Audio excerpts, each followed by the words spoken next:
Boa noite, igreja, reunida aí nas casas. Que Deus abençoe cada um, a graça e a paz do Senhor. A banda pode sentar, tá bom? A gente está encerrando nessa noite uma série muito especial, série que se chama Exemplar. Talvez você tenha acompanhado nas últimas semanas as mensagens que começaram há 4 sábados atrás e tem como base um texto muito especial da Palavra de Deus, na primeira carta de Paulo a Timóteo, no capítulo 4, no verso 12. O texto diz assim, Paulo dizendo àquele jovem Timóteo, que era um filho na fé do apóstolo Paulo, o apóstolo Paulo disse: ninguém o despreze por você ser jovem, pelo contrário, seja um exemplo para os fiéis, na palavra, na conduta, no amor, na fé e na pureza. E o pastor Jefferson pregou esse texto um pouquinho antes dessa série começar, na verdade um trecho um pouquinho maior aqui no capítulo 4 desta carta, e depois disso, creio que o Senhor nos direcionou para esses dias dessa série Exemplar.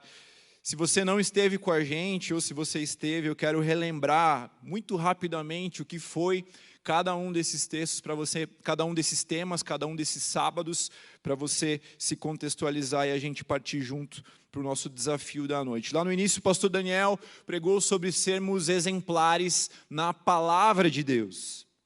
E ele trouxe aqui, com base lá no Salmo capítulo 1, uma reflexão muito profunda sobre aquela pessoa que encontra prazer na palavra, aquele que se enche da palavra e aquele que transborda da palavra. Ele abriu essa série falando sobre aquele que é exemplar na palavra. Foi uma noite muito especial, uma abertura muito especial dessa série. Se você não assistiu, fica o convite para você ver essa e todas as demais mensagens também. No segundo sábado, o pastor Jefferson pregou sobre aquele que é exemplar na conduta. Ele nos trouxe luz sobre o que é a sabedoria aos olhos do Senhor, aquele que busca uma sabedoria que é prática, uma sabedoria que coloca algo para fora, e também sobre aquele que é exemplar na conduta. O pastor Jeff falou para a gente sobre aquele que se alegra com as provações, nos ensinando, nos mostrando na palavra de Deus que para sermos exemplares na conduta, para termos uma conduta aprovada pelo Senhor, é necessário que a gente passe pelas provações. Por isso, por mais que elas sejam difíceis, elas não são ruins para a gente.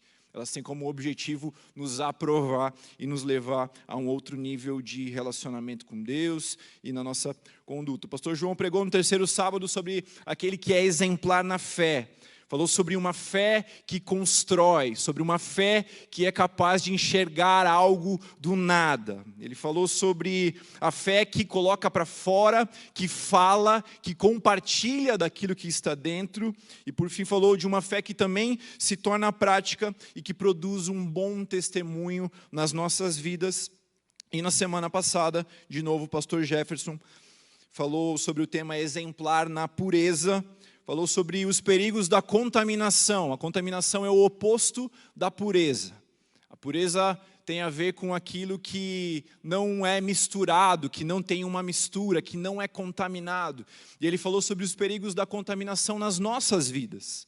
E nos ensinou que a contaminação nas nossas vidas, ela vem daquilo que nós podemos fazer, sim, de errado, das escolhas erradas que nós podemos tomar, que nos levem ao pecado, ou seja, de algo que nós fazemos, mas também nos mostrou que a contaminação, ela pode vir de algo que vem de fora para dentro, ou seja, talvez de uma injustiça que foi cometida com a gente, algo que nós não merecíamos, algo que nós não tínhamos a ver, não foi um erro exatamente nosso, mas que nos atingiu e por isso pode nos contaminar com esse sentimento de injustiça.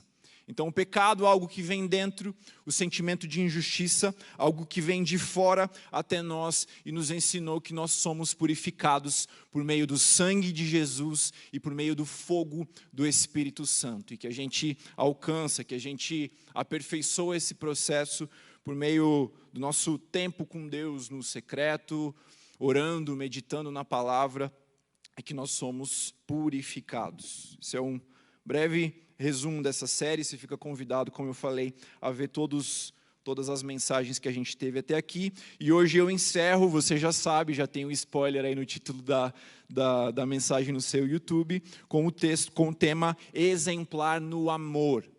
E creio que foi Deus que escolheu esse tema para a gente encerrar, porque de certa forma você vai ver como ele abraça, como ele engloba todos os outros. Antes disso, aliás, deixe sua Bíblia aberta em Lucas no capítulo 10, a partir do verso 25, vai ser o texto base para nós nesta noite.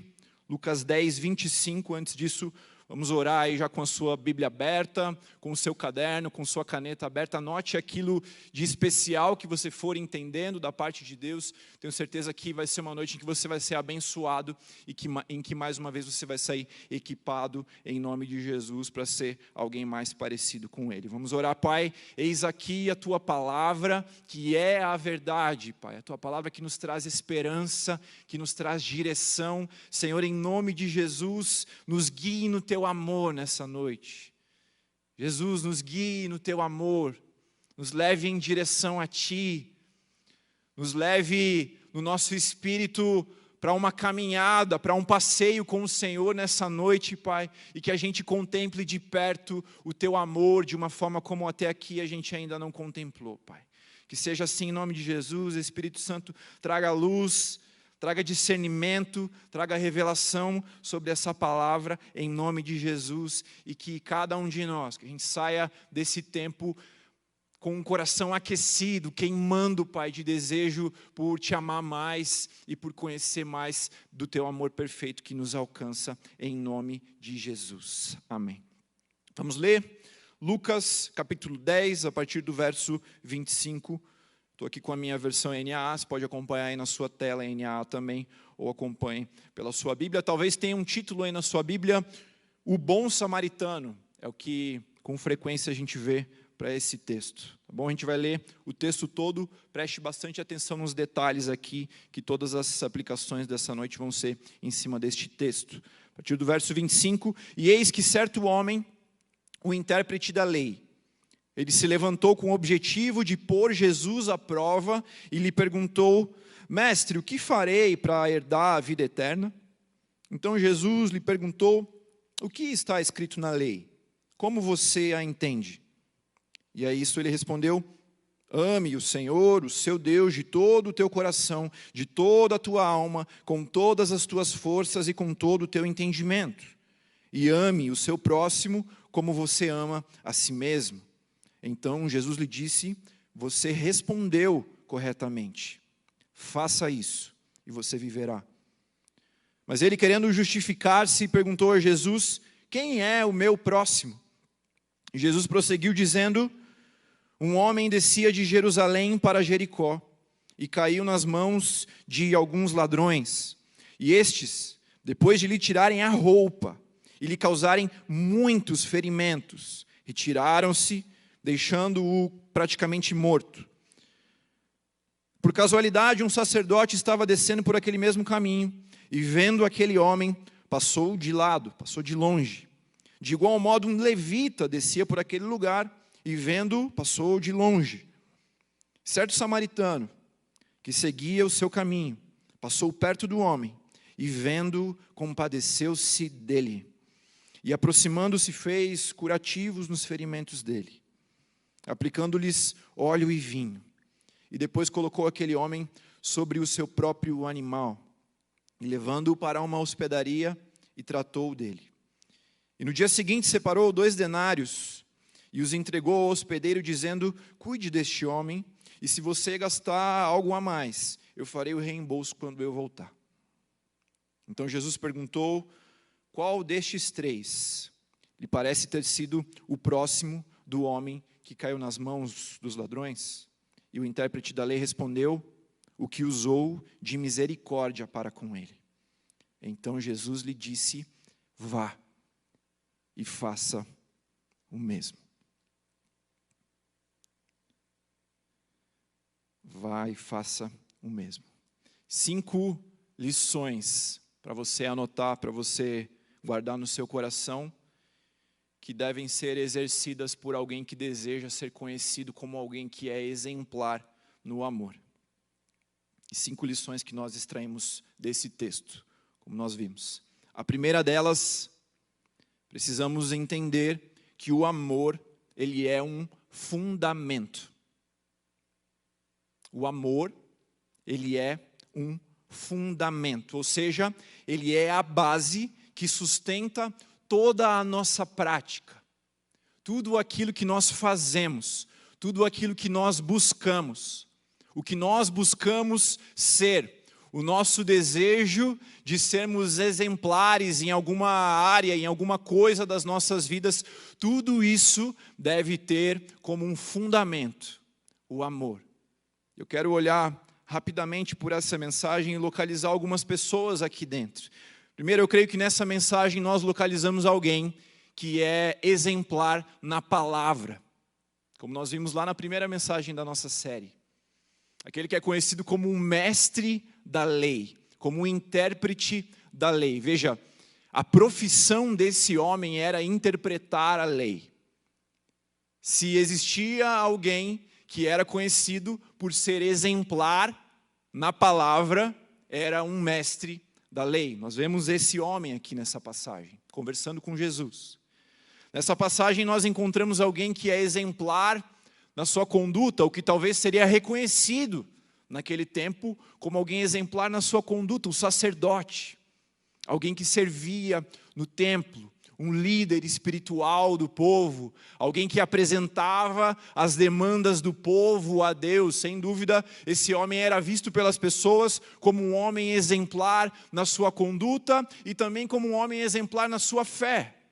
Um exemplo de fé. Um homem que era visto pelas pessoas servindo no templo, com sua roupa específica, cumprindo ritos específicos, um símbolo da fé, da religiosidade daquele povo, um exemplo da fé. E por fim nós vemos aqui nesse texto também, um homem que era conhecido por ser exemplar na sua pureza, um levita. Depois você pode estudar um pouquinho sobre a tribo de Levi, mas ela era uma tribo separada. Ela atendia a todos os requisitos que nós aprendemos na semana passada sobre algo que é puro, algo que não é contaminado. Ela era uma tribo que até mesmo na divisão dos territórios ali do povo de Israel, ela tinha uma lógica diferente. É como se ela não tivesse exatamente um território, porque as pessoas daquela tribo eram separadas para servir no templo do Senhor, eram separados, eram puros, eram consagrados. Então nós encontramos de novo alguém exemplar na palavra, alguém exemplar na fé, alguém exemplar na conduta, alguém exemplar da pureza. Mas por todo esse diálogo aqui, por toda essa parábola que Jesus nos conta, nós podemos ter certeza que nenhuma dessas pessoas, sendo elas reais ou personagens dessa parábola, nenhuma delas tinha o amor como característica daquilo que fazia. Nenhum deles tinha o amor como um fundamento daquilo que fazia. Então, é necessário que a gente entenda que o amor precisa estar por trás de tudo aquilo que nós desejamos construir.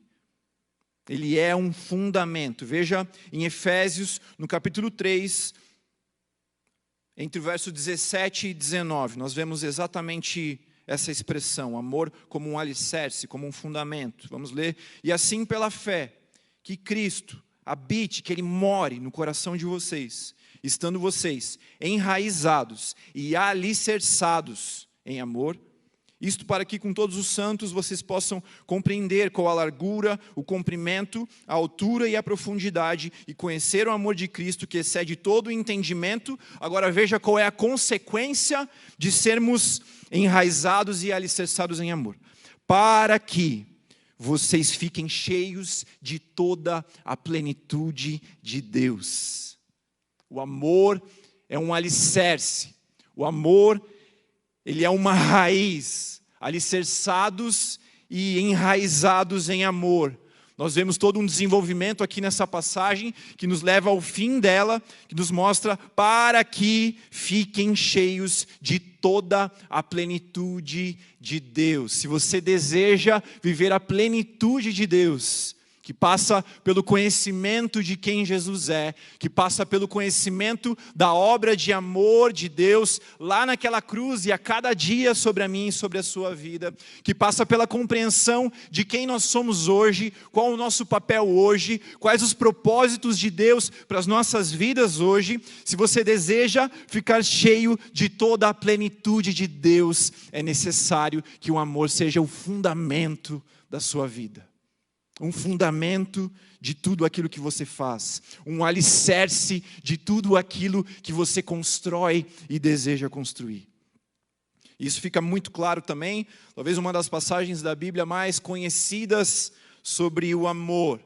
Tem até bandas, que não eram bandas cristãs, que escreveram músicas sobre essa passagem lá de 1 Coríntios, no capítulo 13, vamos ler do verso 1 ao 3. Ainda que eu fale a língua dos homens, dos anjos, se eu não tiver o amor, eu serei como o bronze que soa, ou como um símbolo que retine. Ainda que eu tenha o dom de profetizar, conheça todos os mistérios, toda a ciência, ainda que eu tenha tamanha fé a ponto de transportar os montes, se eu não tiver o amor, nada serei.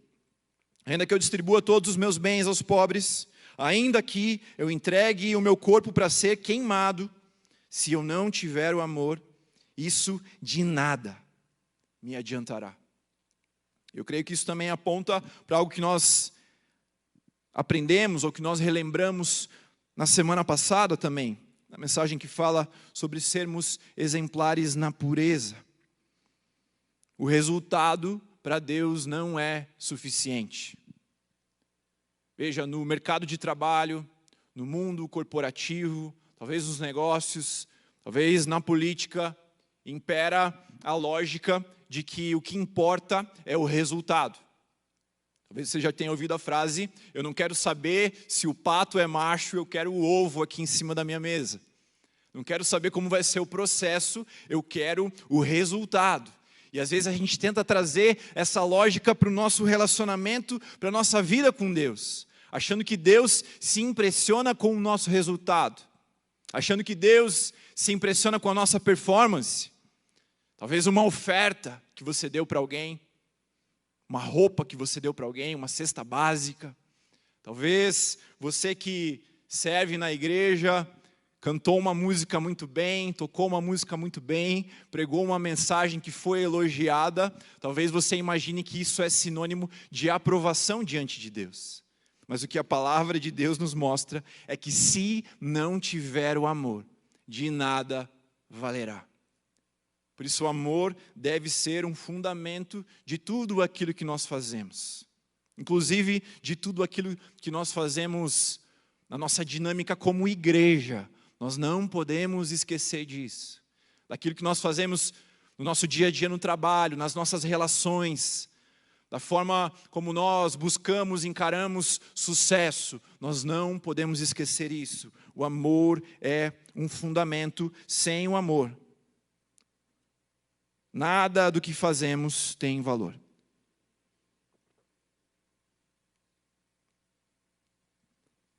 Vamos ao segundo lugar, segundo aprendizado aqui com esse texto. Então, primeiro, o amor é um fundamento. O segundo deles, o amor é um mandamento.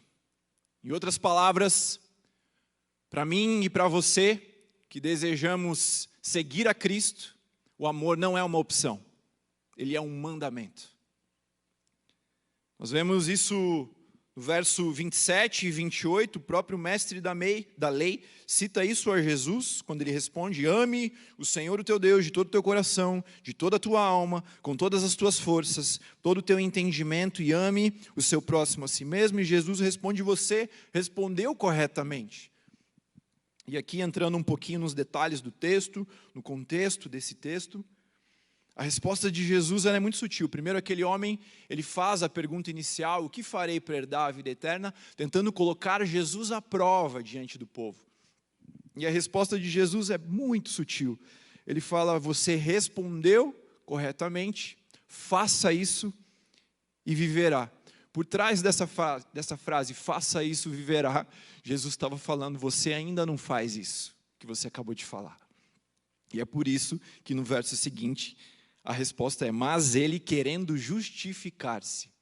Então, a carapuça serviu direitinho para ele. Mas vamos voltar aqui, o amor é um mandamento. Aqui, esse mestre da lei, ele cita duas passagens, uma que está em Êxodo, uma que está em Deuteronômio, que fala sobre esses dois mandamentos que o próprio Jesus aponta lá em Mateus 22, no verso 41, como destes dois mandamentos dependem toda a lei e os profetas.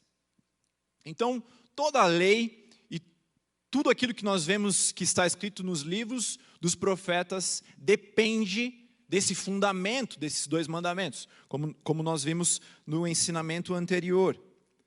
Mas, de fato, o amor para o cristão é um mandamento, ele não é uma opção. Veja, às vezes você está numa aula e o seu professor fala: se tivesse uma coisa dessa aula que você tivesse que gravar, grave essa frase. Às vezes você está ouvindo uma mensagem e o pregador fala: se tiver que lembrar uma coisa dessa mensagem, lembre disso. Aqui é quase como se Jesus estivesse nos dizendo: se você tiver que lembrar de uma coisa, se você tiver que lembrar de uma verdade, se você tiver que resumir toda a lei em um ensinamento: ame o Senhor, o teu Deus, de todo o teu coração, de toda a tua alma, com todas as tuas forças, com todo o teu entendimento, e ame ao seu próximo como a si mesmo. Olha o peso desse segundo mandamento também. O apóstolo Paulo nos ensina lá em Romanos, no capítulo 13, nos versos 9 e 10. Pois estes mandamentos: não cometa adultério, não mate, não furte, não cobice, e qualquer outro mandamento que houver, todos se resumem nessa palavra: ame o seu próximo como você ama a si mesmo. E aqui uma chave para a gente abraçar esse versículo 10, escrever na parede de casa e dormir já. Verso 10: o amor não pratica o mal contra o próximo, portanto, o cumprimento da lei é o amor. O cumprimento da lei é o amor. Ou seja, não se trata de uma opção, não é a maionese extra lá da hamburgueria que você vai. O amor é o pão, é a carne, é o queijo, é o alface. Ele não é uma opção. Não é algo que é tratado como opcional. Ele é um mandamento para aquele que decide ser igual a Cristo, para aquele que decide servir a Cristo. Eu quero trazer um exemplo. Veja que às vezes isso envolve atitudes de nós que nós não queremos fazer. E eu tenho aprendido que a maturidade, ela tem a ver com, muitas vezes, fazermos coisas que lá no nosso interior nós não gostaríamos de fazer. Eu aprendo isso olhando para minha filha. Na sinceridade dos seus 2 anos, ela faz coisas meio absurdas. E eu percebo que na medida em que o tempo vai passando, ela vai aprendendo a dizer não para alguns instintos naturais. E talvez você conheça alguma criança aí perto de você que talvez falou alguma coisa super sincera para alguém e que não era, digamos assim, aceitável, ou que fez alguma coisa super sincera que não era aceitável. Na medida em que nós vamos amadurecendo, nós vamos aprendendo a controlar um pouco aquilo que nós não deveríamos fazer, mas que instintivamente nós queremos, ou vice-versa. E nesse exemplo, talvez você tenha ouvido falar, pastor Jeff e eu estávamos, depois de um culto, eles foram lá em casa, a Camila e o Jefferson, depois de um culto de sábado, inclusive, o pastor João pregou naquela noite, nós fomos e a gente foi pedir uma pizza. Tem uma pizzaria bem perto da minha casa e a gente normalmente vai buscar de carro, para economizar o frete, óbvio, mas também porque é muito mais rápido ir lá buscar, porque é super pertinho. E aí na volta, eu estava com a pizza na mão, o pastor Jeff estava dirigindo e, enfim, a gente estava numa avenida e uma mulher atravessou a preferencial e bateu bem forte no carro dele, né? Não deu tempo dela frear, ela estava mexendo no Waze, pelo que ela falou. Deu tempo de eu gritar para o pastor Jeff, ele jogou o carro para o lado e nos livrou de uma batida que seria frontal, né? Que Não tem como a gente saber quais seriam as consequências, mas seriam muito sérias. A gente conseguiu desviar, ela pegou atrás do carro dele, a gente girou na pista, e aquele baita susto. Mas foi uma situação, irmãos, que a gente não tinha culpa absolutamente nenhuma, não era um sinal, não era nada. A gente estava na avenida e ela atravessou a preferencial. E o nosso senso de justiça própria, o nosso senso de, cara, eu não merecia isso. Talvez ele nos levaria a ignorar aquela mulher. Talvez ele nos levaria a tratar ela mal. Talvez ele nos levaria a, enfim, dizer palavras duras para ela. Mas o que aconteceu naquela noite, depois de um tempo, a gente pôde conversar, entender o contexto da vida dela. Contexto extremamente difícil, estava se separando, tinha acabado de perder um emprego de muito tempo. Ela contou que ela estava há muito tempo em casa, sem sair, que naquela noite ela tinha combinado de sair com uma amiga, e aconteceu o que aconteceu. Mas uma mulher, assim que ela saiu do carro, ela já estava chorando, e o que nós fomos levados a fazer por ela naquela noite é a amá-la, entendendo que não era exatamente uma opção que a gente tinha, era um mandamento. Então, mesmo diante de uma situação em que nós éramos injustiçados, a gente pôde olhar para Jesus e amar aquela mulher, conversar com ela, acolhê-la, esperar o guincho dela chegar. Ficamos ali, a pizza estava esfriando, a gente estava com fome, desesperado, tinha gente em casa esperando, mas ficamos ali com ela, conversamos, oramos com ela. O Jefferson deu contato para ela e depois ainda conduziu de forma muito amorosa todo aquele processo, sendo que ela era a culpada daquela situação e poderia não ter sido assim, mas ele foi muito paciente e graças a Deus tudo se resolveu, todas as pessoas se preservaram, mas o que nós pudemos experimentar ali naquela noite foi esse amor que muitas vezes nós devemos exercer, mesmo contra a nossa própria vontade, ou mesmo contra a lógica humana. Talvez pela lógica humana a gente sairia, brigaria com ela, alguma coisa do tipo. Mas Jesus, ele nos leva a exercermos um amor que não é uma opção, é um mandamento. Então a ausência de amor, ela se transforma em pecado. Quando nós entendemos que o amor é um mandamento. Indo na lógica do oposto, quando não amamos, pecamos. Quando não amamos, desobedecemos a Deus. Quando não amamos, podemos até atingir resultados que são valorizados pelos homens, mas são resultados que, se forem colocados diante do fogo de Deus, serão queimados como a palha. Então, a ausência de amor é pecado. Não amar não é uma opção para alguém que quer ser um discípulo de Jesus. Dar a outra face, caminhar a segunda milha, dar àquele que nos pede, perdoar aquele que nos ofende, orar pelos nossos inimigos e tantas outras ordenanças que Jesus nos deixou e que nós encontramos nessa palavra. Tem a ver com o amor, não são opções, são mandamentos. Em terceiro lugar, nós aprendemos que o amor, ele não é um sentimento. Ele é um fruto do Espírito Santo. Quando eu falo que ele não é um sentimento, entenda que para você amar alguém, você não depende da sua alma. Veja que lá no primeiro mandamento, nós somos levados a entender que devemos amar a Deus com as nossas emoções também, de toda a tua alma, com todo o teu entendimento, com todas as tuas forças. Então existe sim uma dimensão de amor que ela acontece na nossa alma, mas o que a palavra de Deus nos ensina é que existe um nível de amor que brota em nós como um fruto do Espírito. Nós não dependemos das emoções e dos sentimentos para amarmos a Deus e para amarmos alguém. Porque a alma, ela sente, mas o Espírito, ele sabe. Gálatas 5, 22 e 23. Mas o fruto do Espírito é o amor, alegria, paz, longanimidade, benignidade, bondade, fidelidade, mansidão, domínio próprio. Mas o primeiro deles, se não por acaso, é o amor, um fruto, uma consequência do Espírito agindo em mim e em você. Contra estas coisas não há lei. Então veja, de novo voltando para esse texto e trazendo um pouco de luz aqui sobre o contexto. Esse caminho de Jericó, ele era conhecidamente um caminho perigoso. Pensa numa região da cidade perigosa, que não dá para você andar sozinho. Era mais ou menos como era enxergado esse caminho aqui. A ponto de alguém, nessa parábola, né, nessa ilustração, alguém estava caminhando e foi roubado.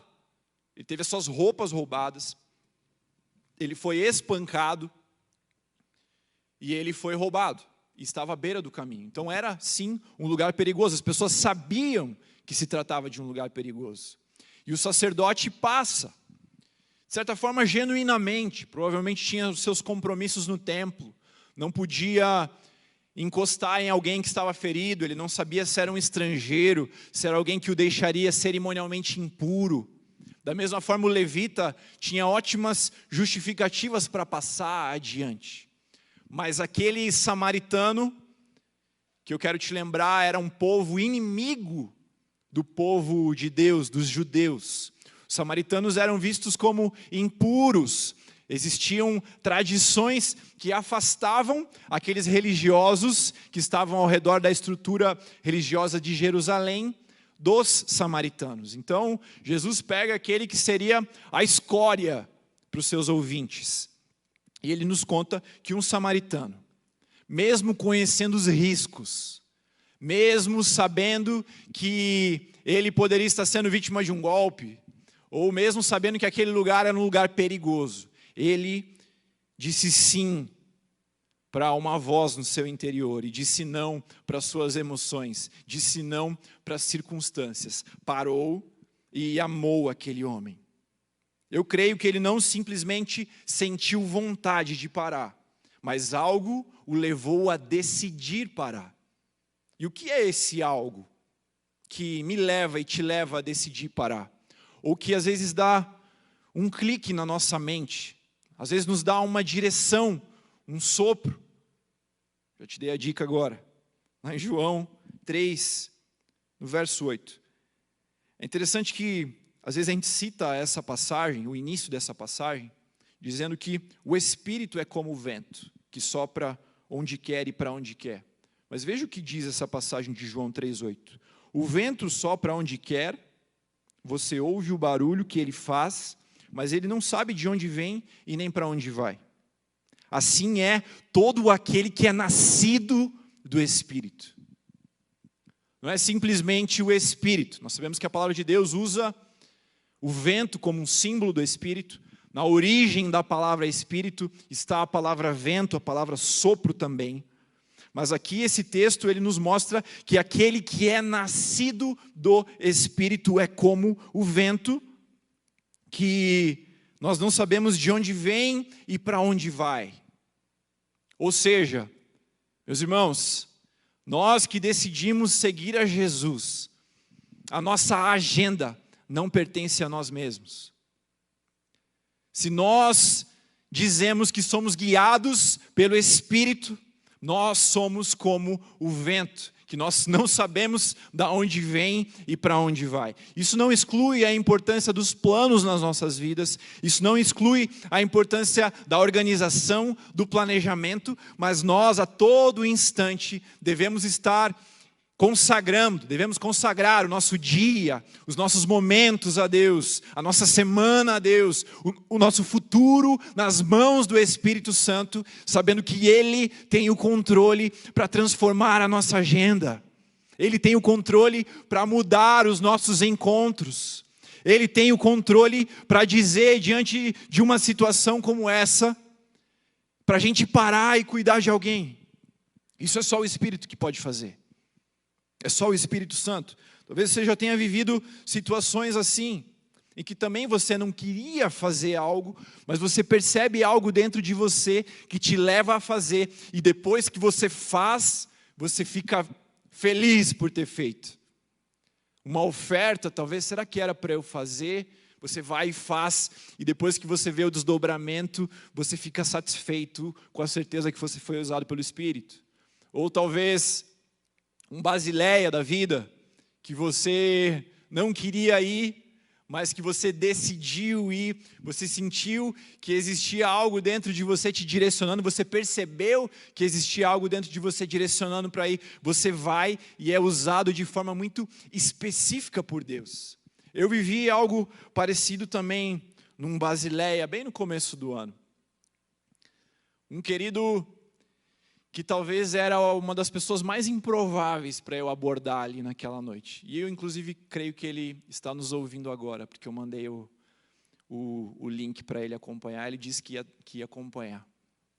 A gente estava fazendo as abordagens ali, em volta da Praça da Ucrânia, e eu vejo do outro lado da rua um menino todo tatuado, com um alargador enorme, e tomando uma cerveja. E é óbvio que pela minha própria lógica eu não pararia para conversar com ele. Mas aquele que é guiado pelo Espírito Santo, você ouve o barulho que ele faz, mas não sabe de onde vem, nem para onde vai. Assim é o que é nascido pelo Espírito. A gente não sabe de onde a gente vem, a gente não sabe para onde a gente vai. Às vezes o que a gente pensa não é, às vezes o que a gente não pensa é. E o Espírito me levou a conversar com ele ali. E não só foi uma conversa que foi frutífera, ele nos ouviu, ele foi receptivo, ele foi educado, ele foi um querido ali naquele dia. Ele foi com a gente até a praça, ouviu a mensagem do Senhor. E eu creio que até hoje o Senhor continua fazendo um processo na vida dele. Eu sei que ele já me mandou áudio, tocando uma música que a gente tocou naquele dia na praça. E eu tenho certeza que o Espírito Santo está ainda moldando o coração dele e fazendo uma obra na vida dele. E creio que ele está nos ouvindo aqui. Mas muitas vezes, mesmo contra a lógica humana, nós entendemos uma direção do Espírito, obedecemos e vemos a resposta de Deus se manifestando. Por isso que o amor, ele é um fruto do Espírito. Ele é um fruto do Espírito. A comunhão com o Espírito Santo, ela vai te levar à prática do amor, e não somente à prática do amor, mas à prática de um amor arriscado. A prática de um amor contra a lógica, muitas vezes. E veja que não concluímos com isso, que não existem atos de amor em pessoas que não têm o Espírito Santo. Acho que é um tema para um outro dia, ou para você pesquisar sobre a graça comum. Nós que somos feitos à imagem e semelhança de Deus, nós temos traços do caráter de Deus em nós. E por isso, pela graça comum, pessoas que não são cristãs, por exemplo, podem ter ideias completamente conectadas com o caráter de Jesus, com a vontade de Deus. Isso não as leva à salvação, mas isso as leva à revelação de um atributo de Deus, por exemplo, que pode ser o próprio amor. Mas o que a palavra de Deus nos ensina é que existe um nível de prática do amor, que ele é presente somente na vida daqueles que são nascidos do Espírito. Existe um nível de amor que nos leva a sermos mais parecidos com Jesus, que somente é experimentado por aqueles que têm o fruto do Espírito Santo no seu interior. Então, o amor, ele é um fruto do Espírito, foi o terceiro ponto. O quarto ponto, o amor, ele é sacrificial. Em especial, o amor de Deus é um amor que ele é firmado num ato de sacrifício. Veja, a palavra de Deus, lá no grego em especial, ela nos apresenta algumas palavras diferentes que podem ser traduzidas em português por amor. E não só na palavra de Deus, mas em outros textos em grego também. E muitos estudiosos concordam que a palavra filéu tem a ver com o amor fraternal, com o amor de amizade que você nutre por alguém, que a palavra eros tem a ver com o amor que vem da intimidade entre um casal, entre um homem e uma mulher, entre aqueles que são casados, e o amor ágape seria um amor perfeito, um amor de Deus, mas eu gosto de entender o amor ágape sendo traduzido como um amor sacrificial. Em todas as passagens que você vê do Novo Testamento que falam a respeito de amor, do amor de Deus, em praticamente todas elas, você vai ver essa palavra por trás, que esconde o significado do amor, que é sacrifício também. A essência do amor de Deus é a entrega. E é por isso que nós vemos o amor de Deus sendo plenamente revelado por meio da cruz de Cristo, porque a essência do amor de Deus é o sacrifício. Quero trazer um outro exemplo simples aqui, também de uma experiência que eu vivi no trânsito algumas semanas atrás. A gente estava saindo, eu, a Melina e a Betina, a gente estava saindo da casa da minha avó, a gente tinha ido almoçar lá, quando a gente ainda podia almoçar na casa das pessoas, há muito tempo atrás, talvez você lembre desses dias, né? Você que é mais velho, vai acabar esse nome de Jesus, essa quarentena aí. Mas a gente estava almoçando, a gente saiu, a gente viu um acidente de trânsito. Inclusive era um carro meio parecido com o meu, a minha irmã estava atrás, achou que era a gente, se assustou. E também, a pessoa que estava do nosso lado passou no sinal verde e a pessoa que cruzou passou no sinal vermelho. A gente viu aquilo. E a Betina estava morrendo de sono, eu estava meio cansadinha, já era tempo da gente ir para casa, para dar tempo de colocar ela para dormir e a gente descansar ali no finalzinho do nosso domingo. E fui para casa, mas sabe quando você vai, sabendo que você não devia ter ido? E cara, eu devia ter ficado, eu vi a cena, eu vi que o abençoado furou o sinal vermelho e eu gostaria que no meu lugar a outra pessoa tivesse parado para se oferecer como testemunha, enfim. E aí levei as meninas em casa, falei, cara, vou voltar, era bem pertinho da minha casa, vou voltar para dar o meu contato, né, para se eles precisarem de alguma coisa, enfim. E aí, de novo, aquele entendimento no espírito de que tinha algo mais para acontecer ali naquele dia. E aí voltei, se eu tivesse sido obediente, tudo isso teria se resumido em um encontro, né? Mas no primeiro não, no segundo voltei, perguntei, tá tudo bem e tal, ela falou, puxa, estou com uma dor na minha perna, e aí falei, olha, algumas semanas atrás, eu e meu cunhado, a gente bateu o carro aqui perto, vai vir o trânsito, já sabia todo o processo, né? Eu tinha alguma experiência ali, e aí falei, pegue o meu contato, se precisar de alguma ajuda, posso ser testemunha e tal, Deus abençoe, tchau. E aí saí. E aí, terceira tentativa, né, do Espírito tentando me convencer ali de alguma coisa. Eu saí dali, cara, eu devia ter feito alguma coisa mais profunda aqui, né? Não falei de Jesus, tinha uma Bíblia no carro, não dei. E aí fiquei com aquilo, cara, Deus tinha alguma coisa para fazer, eu vou ter que voltar lá e tal. E aí voltei, de novo, né, aquilo que você muitas vezes não quer fazer, mas você sabe que deve, que é algo que vai revelar alguma coisa de Jesus para a vida daquelas pessoas. E aí eu pensei, bom, para eu voltar agora eu vou ter que ter uma desculpa, senão eles vão achar que eu sou louco. Eu acabei de sair dali, dei o meu telefone, então eu parei do lado de casa, peguei água, porque realmente você fica muito tempo esperando vir o socorro, vir o trânsito, e ali eu sabia que não tinha nada perto aberto, então eu falei, putz, vou levar algumas garrafas de água ali para eles, né?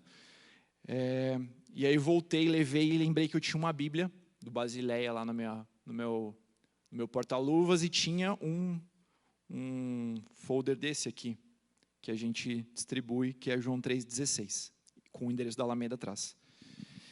E aí voltei e falei, estou trazendo essa água para vocês aqui.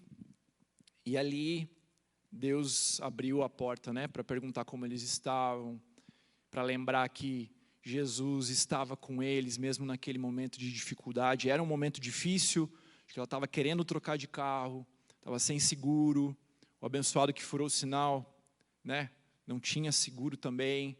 Depois ele saiu do local, então provavelmente tinha mais culpa do que isso. Mas era um momento muito triste ali para eles, né? Por todo aquele prejuízo, todo o incômodo, ela estava indo com aquela dor. E o Senhor me levou ali, sim, aí sim, da terceira tentativa, né? O Senhor permitiu que que eu pudesse revelar um pouco do amor de Jesus ali para as pessoas, para aquelas pessoas que estavam ali. Depois eu dei a Bíblia, dei o flyer, e aí fui descobrir que a irmã dela congrega lá em Santa. Ela congrega na Adventista, mas a irmã dela congrega lá em Santa. Então, foi também uma experiência especial que nos mostra um pouco, que me mostrou um pouco, de que muitas vezes o amor envolve o sacrifício.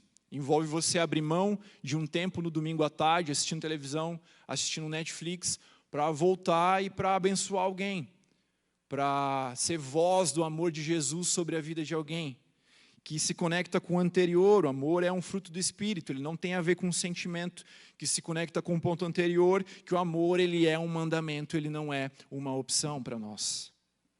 Então,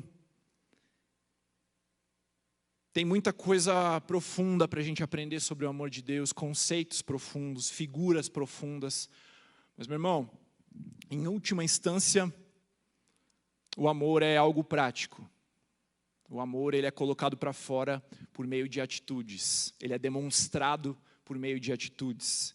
Não são palavras, não é apenas uma pregação como essa, não é apenas aquilo que você vai falar para o teu amigo, para a tua família, uma mensagem que você vai mandar. O amor de Deus ele é pregado essencialmente por meio de atitudes que apontam para o amor sacrificial de Cristo, que apontam para uma ação de um espírito que foge à lógica humana.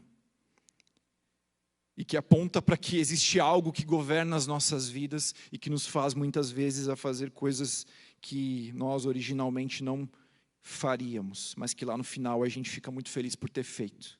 Esse é o grande ponto, né? Às vezes a gente reluta para fazer, e daí depois a gente fala, Senhor, obrigado, porque eu fiz. Obrigado porque o Senhor me levou a fazer, valeu a pena. E veja, João 3,16, você conhece, Deus amou o mundo de tal maneira que deu seu único Filho para que todo aquele que nele crê não pereça, mas tenha a vida eterna. De novo, esse amor é o amor ágape, o amor sacrificial. Mas olha o que a palavra de Deus nos fala em 1 João 3,16. Nisto conheceremos o amor, que Cristo deu a sua vida por nós. Portanto, também nós devemos entregar a nossa vida pelos nossos irmãos. Nisso conheceremos o amor, no fato de que nós devemos entregar a nossa vida pelos nossos irmãos, ou pelo nosso próprio. Ou seja, meu irmão, tem uma notícia que eu não sei se é boa ou não, mas o amor, ele vai gerar débito na sua vida.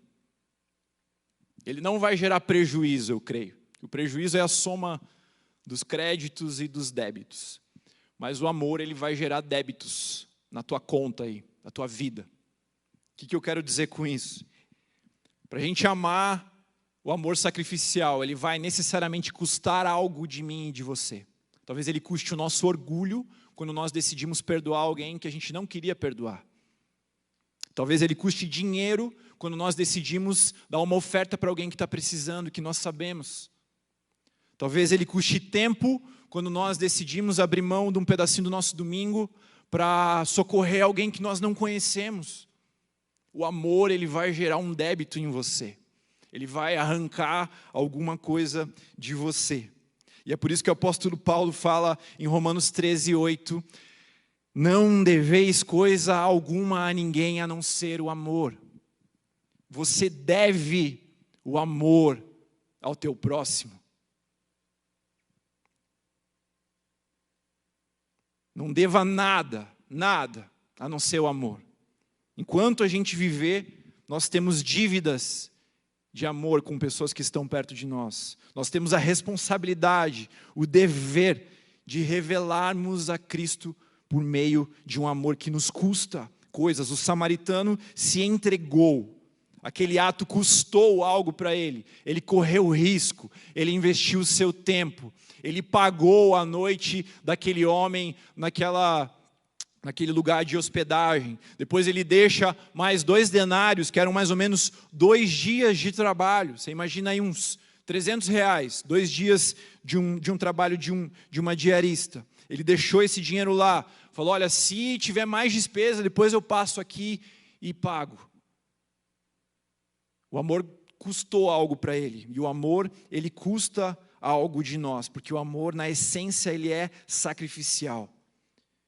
Mas ele tira de nós o orgulho, ele tira de nós a falsa segurança nas coisas humanas, ele tira de nós a nossa imaturidade, ele tira de nós a nossa dependência também de um conforto humano.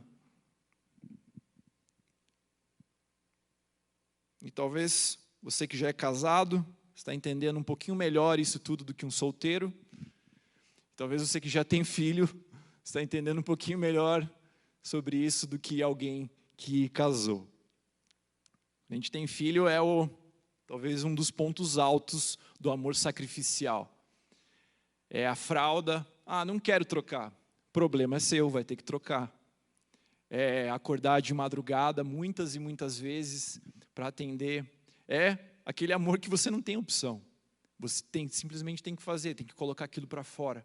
O amor sacrificial. Creio que a gente aprende muito sobre isso formando família, casando, tendo filhos, mas nós também aprendemos da mesma forma que ele gera amadurecimento e que ele gera contentamento, satisfação nos nossos corações. Na medida em que nós nos sacrificamos, o nosso nível de contentamento, de amadurecimento e de satisfação vai também aumentando e se firmando nas coisas certas.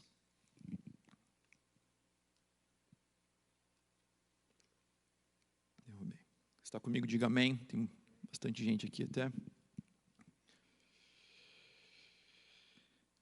E vamos só recapitular então para a gente fechar. Como eu falei, eram 5. O primeiro deles é o amor é um fundamento. O segundo é o amor é um mandamento, não é uma opção. O terceiro é o amor é um fruto do Espírito, não é um sentimento. O quarto é o amor é sacrificial. E por fim, o amor é uma pessoa.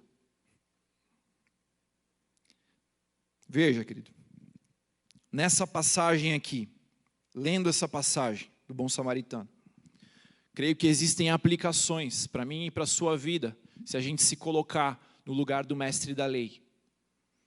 Existem aplicações para a minha vida, para a sua vida, se a gente se colocar no lugar do sacerdote que passou reto, no lugar do levita que passou reto. Mas quando eu olho para a mensagem do Evangelho, eu só encontro uma pessoa que substitui a minha e a sua vida aqui nessa parábola. Que é aquele homem que foi roubado, que foi agredido, que está nu, que está à beira do caminho, dependendo desesperadamente do socorro de alguém para ser salvo.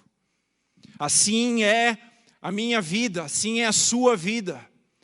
Nós, sem Cristo, estamos num lugar de desespero, de desesperança, olhando para as nossas próprias forças, sem encontrar a resposta, olhando para as nossas feridas, sem saber como sará-las, olhando para a nossa humilhação, para a nossa nudez, sem saber como revestir, como sanar aquilo, olhando para as nossas necessidades, sem encontrar respostas em nós mesmos, sem encontrar respostas na religiosidade vazia que passa por nós e que não nos oferece as respostas, mas nós encontramos a resposta no nosso Redentor, que é Jesus, que para à beira do caminho, que nos estende a mão, que nos traz a dignidade de volta, nos dando uma roupa, que nos traz a cura, sarando as nossas feridas por meio do seu sacrifício, que paga a nossa conta, que dá além daquilo que nós merecíamos, que dá além até mesmo daquilo que nós precisávamos muitas vezes. Esse é o amor que se revela em uma pessoa. Nessa passagem aqui, o samaritano aponta para Jesus, que revelou o seu amor sacrificial de forma plena naquela cruz, pagando uma conta por mim e por você, de braços abertos, sendo pregado, sofrendo para que as nossas enfermidades fossem levadas nele, para que as nossas feridas fossem saradas nele, para que houvesse esperança mais uma vez, para que houvesse dignidade mais uma vez. Esse é o amor de Jesus. Esse é o amor que se revela como uma pessoa.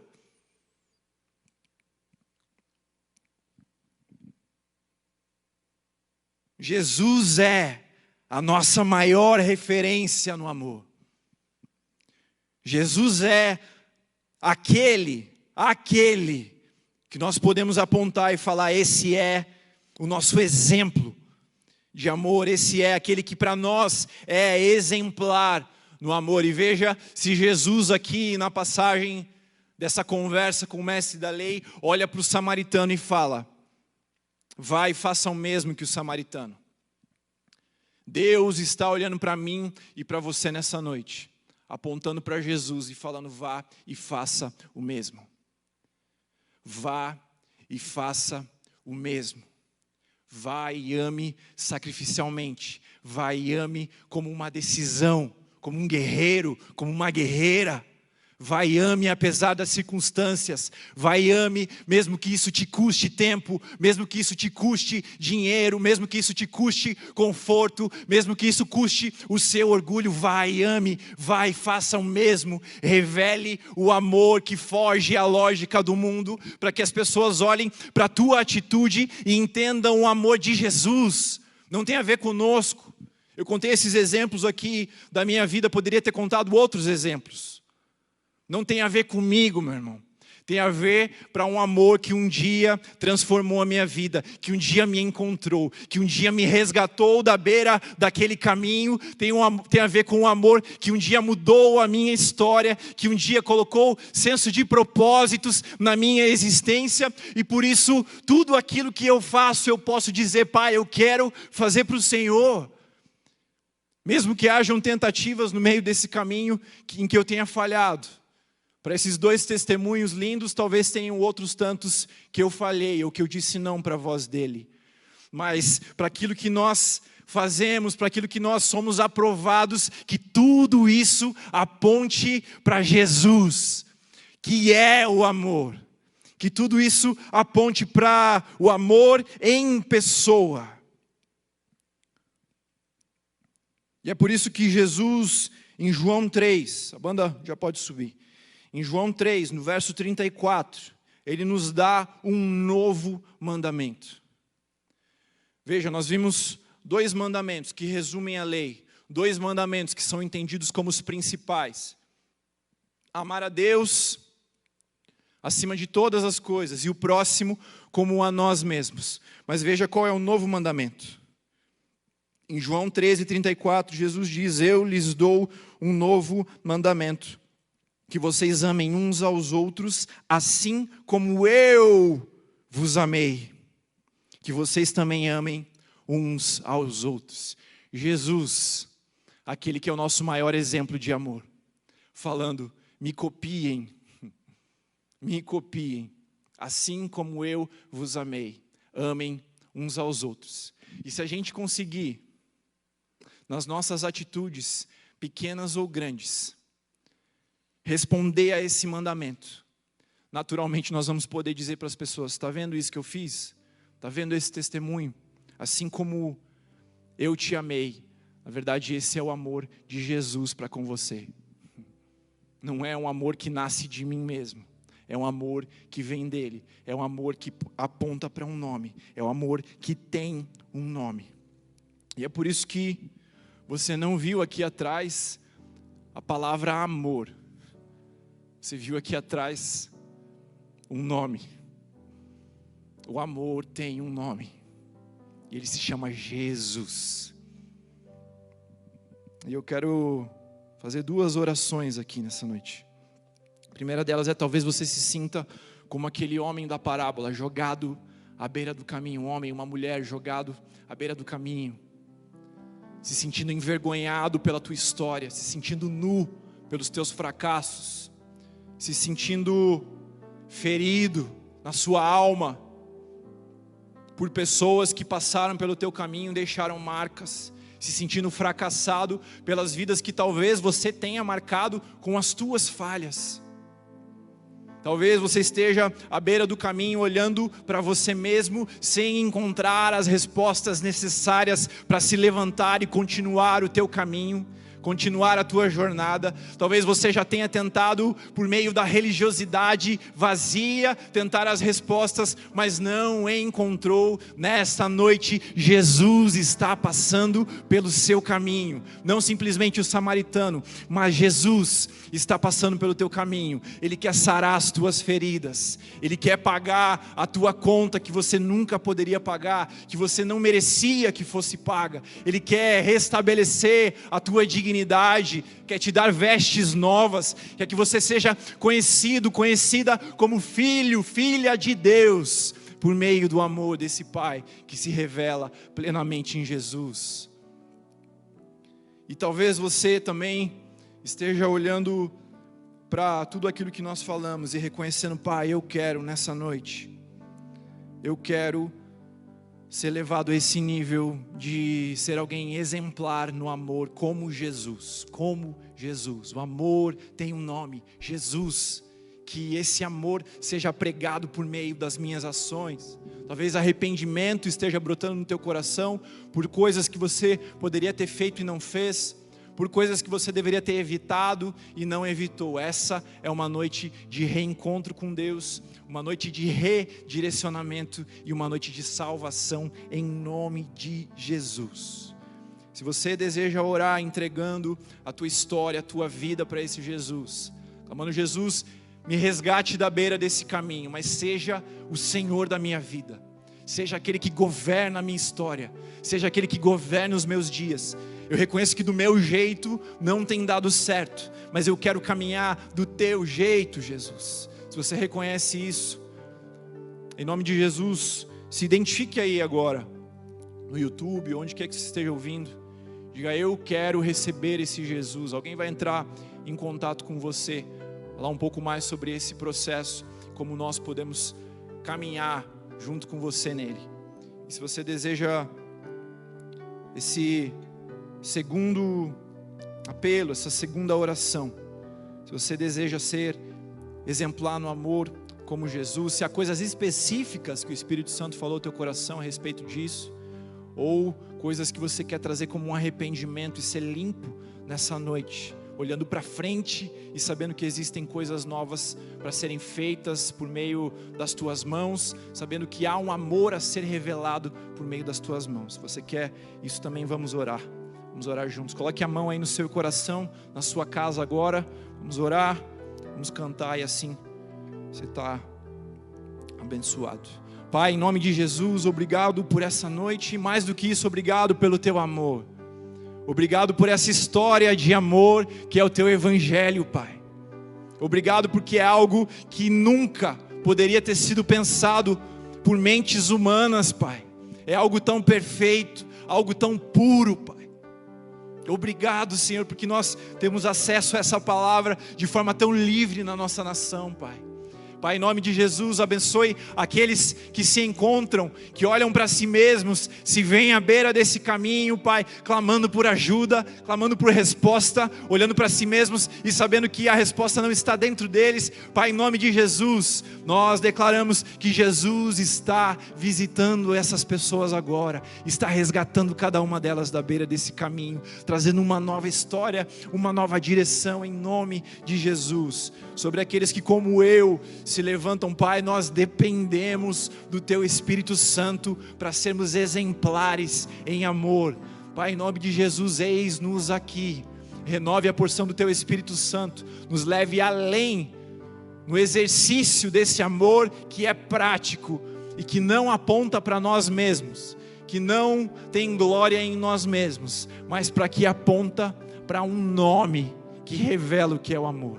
Jesus, que seja assim com as nossas vidas, em nome de Jesus, e que o amor de Deus, o Pai, que a graça de Jesus Cristo, as consolações e a comunhão do Espírito Santo estejam com você aí na sua casa, você que está aqui, com as nossas famílias e com toda a igreja espalhada pela face da terra, em nome de Jesus. Deus te abençoe.